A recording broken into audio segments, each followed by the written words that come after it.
So you're here because you want to make 2026 the best year of your life.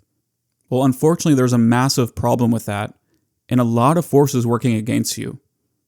How many times in the past have you said, this is my year, or this is my time, or I'm going to finally do this thing, and then you just don't do it? Or you do it for a week or two, and then you stop, or even a few months, and then you stop. Gaining actual consistency is extremely hard. And if you're going to make 2026 the best year of your life, then there's probably things that you need to change desperately, and you know exactly what those things are. But there are 5 huge forces working against you that if you don't correct these things, you're never going to have permanent change in your life, in my own opinion. These are the 5 things that I've dialed in to really transform my life and take it in a much more positive direction and overcome some of the things that were holding me back in the past. So the first thing that is stopping you is your own evolutionary biology. We are wired and designed to stay the same and to stay safe. Anytime you try to leave that comfort zone, the body revolts, the mind revolts, and your emotions revolt. And it says, no, this isn't cool, this isn't fun, this is scary, go back. So it sounds really nice in your head, when you come up with these new goals and you're like, I really want to do this, I really want to do that. And you can see exactly the effect that would have on your life, which is a very positive effect. But your ancestral brain, or your evolutionary mammal brain, the one that was around back when we were fighting woolly mammoths in the woods, that brain does not want to change. And that brain wants to seek pleasure and avoid pain at all costs. So if there's any association of pain with what you want to do, then the brain is not going to want to do it. So one way to start to overcome this is to associate massive amounts of pleasure with the thing that you want to do. So if it's eating healthy, instead of seeing it like you're giving up something, like you're like, oh man, I have to give up pizza, that's painful, that sucks. Or man, I really liked beer, and now I have to give it up, that sucks. Instead of seeing it like that, you flip it and you say, I'm so happy I get to give this up. I'm going to have so much pleasure, so much energy when I start treating my body right. So you reframe it in your head to associate pleasure with it and associate a lot of pain with not doing it. So for example, let's say you're a little chubby, no harm, no foul, and you want to lose a little weight, or you really want to start a business and you've been putting it off, then just repeatedly say in your head how pleasurable it will be to do this thing and all the amazing effects that it will have on your life. And when you think about doing the opposite of that, like being lazy, lazing around, say, by doing this is all the pain I'm going to have, and really visualize staying in the position you're in now, right? Staying stuck in the same body you're in, staying stuck in the same financial place you're in, and associate tons of pain with that and just be like, wow, this would be horrible to stay in this position forever. Because pain is what's really going to move you forward. If the brain thinks it can just stay comfortable and everything stays hunky-dory, then that's what it's going to want to do. So if you're not being triggered to action, which sometimes life just triggers you need to take action because your life will literally fall apart if you don't. But if you're like semi-comfortable and you really, really want to change things, then that's the key, is you kind of have to go into your own brain and associate the pain with those things. So that's the first thing you need to overcome, is your evolutionary biology. Second thing is your own mind. So the first thing that's very important to understand is that you're not your thoughts. And your thoughts are wired based on your evolutionary biology. So your thoughts are actually just like an ancient computer in your brain, spitting out random stuff that has nothing to do with you or what you actually want. So the problem becomes, we set an intention or we set a goal.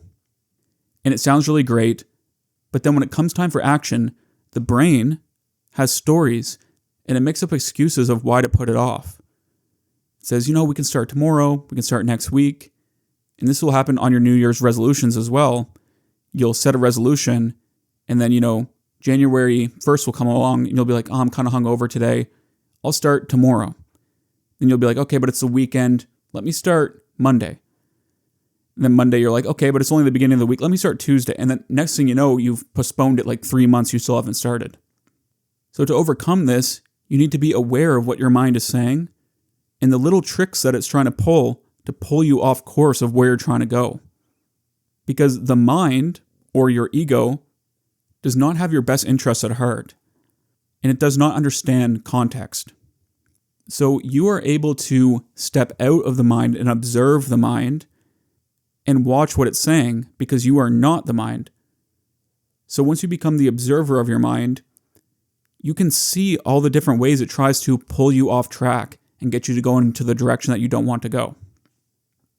And it's a very important thing to overcome, this mind, because if you are blindly lost in the mind and you just unconsciously follow it wherever it wants you to go, then it's extremely hard to make change.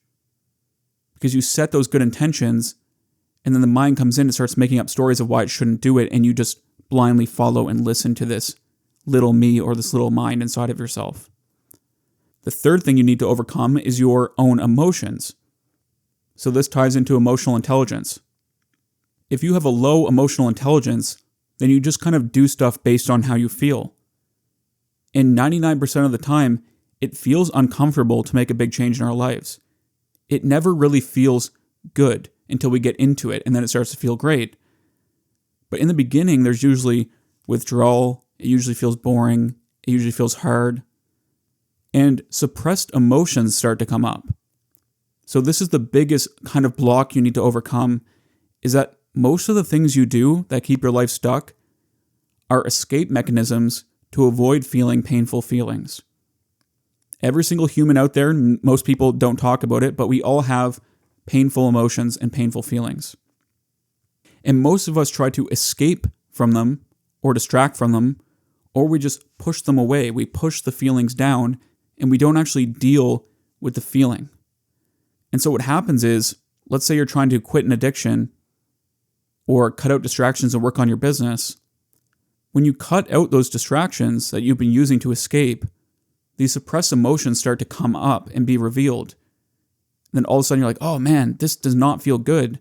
Like, not only is it hard to change, but I also have all this undealt with emotion down there that's coming up and being felt now that I've removed distractions and escape mechanisms.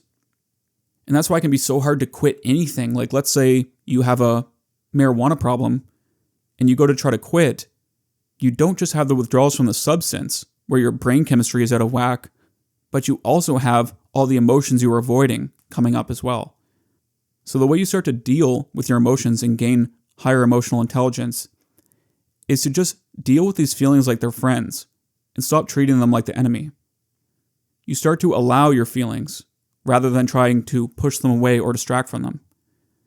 So allowing these emotions to come up and fully actually feeling that feeling that you're having. And this is a revelation for some because most people spend their whole life trying to avoid the feeling. And what I'm saying is to turn towards it and feel it, because that's how you actually process the energy behind it. And there are scientific studies that show that large amounts of suppressed emotion in the body lead to physical and mental disease. So this is a huge block to living the life of your dreams. If you're walking around all the time just filled with emotional baggage, then even if you achieve good things, you still haven't actually dealt with the root cause of why you feel bad in the first place. And I know this isn't very fun to hear, but the hard part about this is the longer you've suppressed your emotions, the more you're going to have stored down there. So if you've been suppressing them your whole life, you may have quite a bit of emotional pain. But coming back to what I said at the beginning of the video, you need to understand that holding on to these feelings and not dealing with them is far more painful than actually starting to process them and deal with them head on. So what I'm suggesting is a way to actually dissolve these feelings and not live with them anymore.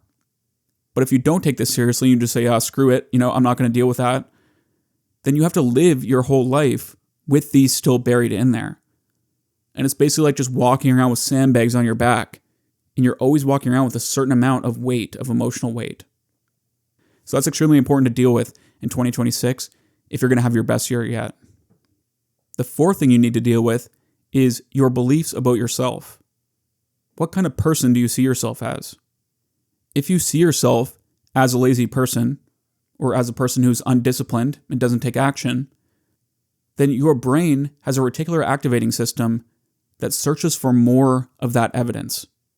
So whatever you believe about yourself becomes a self-fulfilling prophecy. If you believe you can't do the thing, then you don't take action to get closer to the thing, which reinforces the belief that you can't do the thing. But if you believe you can do something, then you take the steps that you need to take, which leads to learning, improvements, and results, and then you believe even further that you can do the thing. So once you start to get this observational stance of your mind, you can start to watch, what does the mind believe about me as a person? What is my self-identity? What kind of stories do I keep telling myself over and over again about myself and what I'm capable of? Because in terms of changing your life, if you're still carrying the same mental patterns and the same stories that you've been telling yourself your whole life, then you're probably going to stay in the same place. So what I'm proposing is like a total inner shift of how you relate with the world and how you relate to yourself. Because we are carrying filters, and we have certain filters in which we see the world through. And if these filters aren't helpful, you can go in and you can reprogram your brain, and you can reprogram the computer to get on board with what you actually want to do. So the first step in this is just noticing, okay, what am I believing? What are the thoughts and stories that I'm telling myself that are holding me back? What is the overall self-identity I hold about myself? Once you've recognized it, then you go in and you can reprogram it through repetition, and also by getting into a relaxed state and feeding your brain with the thoughts that you want to think. So the brain is usually in a normal waking state where it's harder to have access to influence your subconscious mind. But when you're falling asleep at night, you slowly get more and more relaxed, and your brainwaves start to slow down. And in this state, you have more access to your subconscious mind, where you can feed it the thoughts and self-identities that you want to believe and think about yourself. So you have the power to rewrite the story of your life and rewrite who you think you are. It's not a fixed thing that you're stuck with forever. But if you think you are the thoughts and you're identified with your thoughts, then I can see how you'd be stuck in this mode. And the fifth thing is to rebalance your neurochemistry.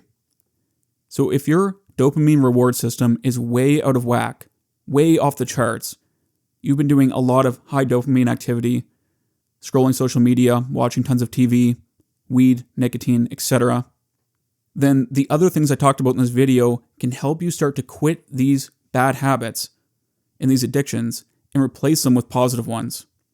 So if you're living in a high dopamine state, then life starts to feel very gray, and it's very difficult to get hard things done.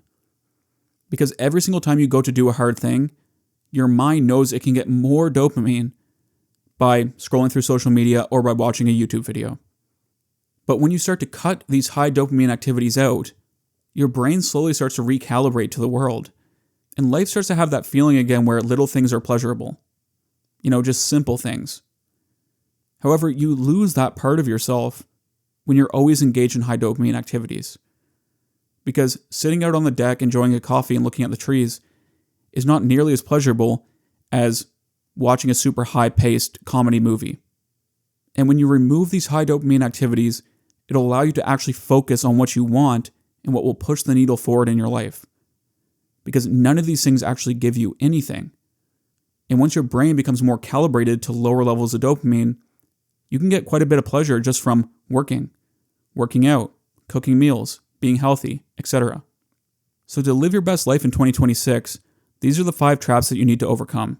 Hope this helped.